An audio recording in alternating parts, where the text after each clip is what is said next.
दूसरों को जीतना एक कला है जिसे हम में से हर कोई सीख सकता है। यह सिर्फ शब्दों या बाहरी प्रदर्शन से नहीं, बल्कि हमारे आंतरिक दृष्टिकोण और विचारों से जुड़ा होता है। आइए इसे समझने के लिए कुछ उदाहरणों और कहानियों के माध्यम से जानें कि दूसरों को कैसे जीता जा सकता है। सबसे पहले हम सभी ने सुना है कि पहला प्रभाव हमेशा याद रहता है। लेकिन क्या आपको लगता है कि किसी के साथ सच्चे रिश्ते बनाने के लिए यह काफ़ी है? हम इस बारे में एक प्रसिद्ध कहानी सुनते हैं जो हमें बताती है कि प्रभाव डालने का तरीका सिर्फ बातों से नहीं, बल्कि सुनने से आता है। कहानी है एक प्रसिद्ध कारोबारी वॉरेन बफे की। एक बार उन्होंने एक युवक को अपने ऑफिस बुलाया। यह युवक काफ़ी उत्साहित था और सोच रहा था कि वॉरेन बफे उससे काम के बारे में बात करेंगे। लेकिन जब वह उनके पास पहुंचा तो बफे ने उसे बैठने का संकेत दिया और पूछा, तुम मुझसे क्या जानना चाहते हो? उस युवक ने कहा, मैं बहुत सारी किताबें पढ़ता हूँ, लेकिन मुझे नहीं लगता कि मैं सही दिशा में जा रहा हूँ। आप मुझे क्या सलाह देंगे? बफे ने मुस्कुराते हुए कहा, मुझे सबसे पहले यह बताओ कि तुम क्या सुनते हो और क्या समझते हो। यह सुनकर युवक चौंका, क्योंकि बफे का पूरा ध्यान सिर्फ उसकी बातों पर था, न कि केवल अपने अनुभवों या सलाह देने पर। इस कहानी से हमें यह सीखने को मिलता है कि किसी को जीतने के लिए सबसे पहले उसे सुनना चाहिए, उसकी बातों को समझना चाहिए। जब हम किसी की बातों को पूरी तरह से सुनते हैं और उसकी भावनाओं का सम्मान करते हैं, तो वह व्यक्ति हमारे साथ जुड़ता है और हमें अपना विश्वास देता है। अब सोचिए, अगर हम चाहते हैं कि लोग हमसे जुड़े और हमें समझें, तो हमें आदर और सम्मान देना कितना महत्वपूर्ण है। एक और कहानी है महात्मा गांधी की।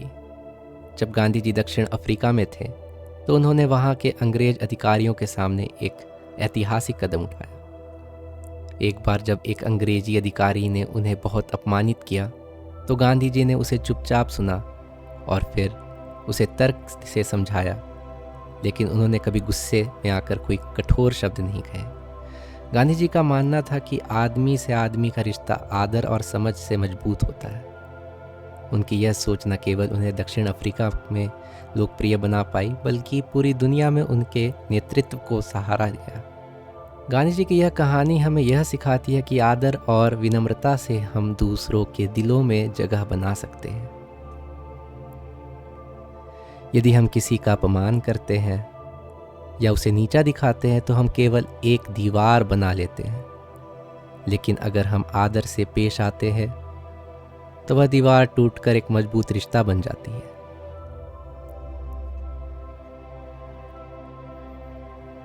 अब इस बात को समझने के लिए एक और उदाहरण लेते हैं दूसरों की मदद करने का।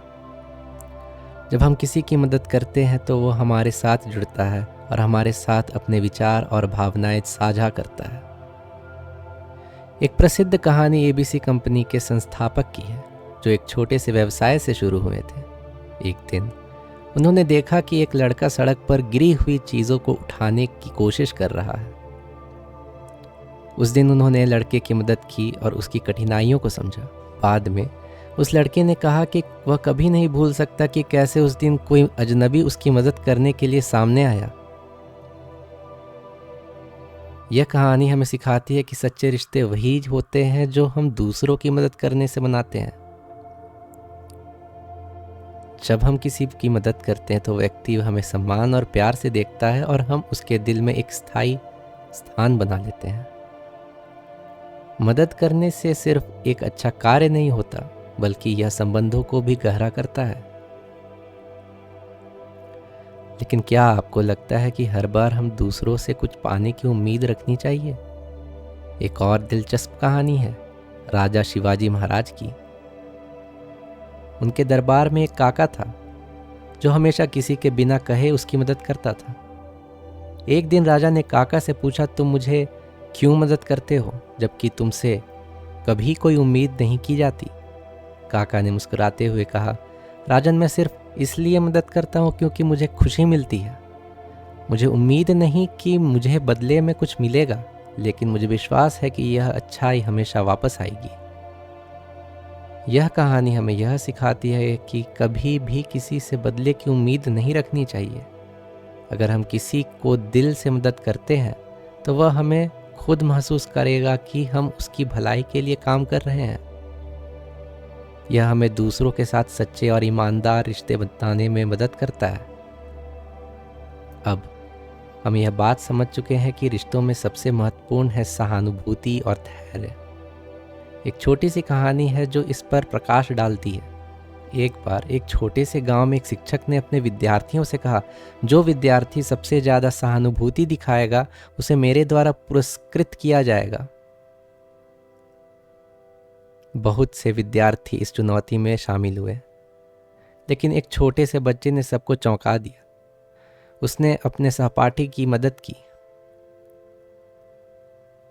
जब वह परेशानी में था और दूसरे विद्यार्थियों के साथ भी अच्छा व्यवहार किया।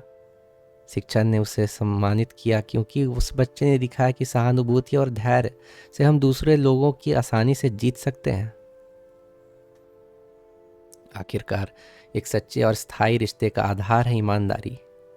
एक व्यक्ति का ईमानदार व्यवहार ही उसे दूसरों के दिलों में जगह दिलाता है। यदि हम किसी के साथ सच्चे होते हैं तो हम कभी भी धोखा नहीं खाते और ना हमें धोखा मिलता है। दूसरों को जीतने का मतलब सिर्फ उनके साथ अच्छा बर्ताव करना या उन्हें प्रभावित करना नहीं है, बल्कि यह है सच्चाई, आदर, सहानुभूति, धैर्य और मदद करने का एक निरंतर प्रयास। जब हम इन गुणों को अपने जीवन में अपनाते हैं तो न केवल हम दूसरों को जीत सकते हैं, बल्कि हम जीवन में सच्चे और स्थायी रिश्ते भी बना सकते हैं।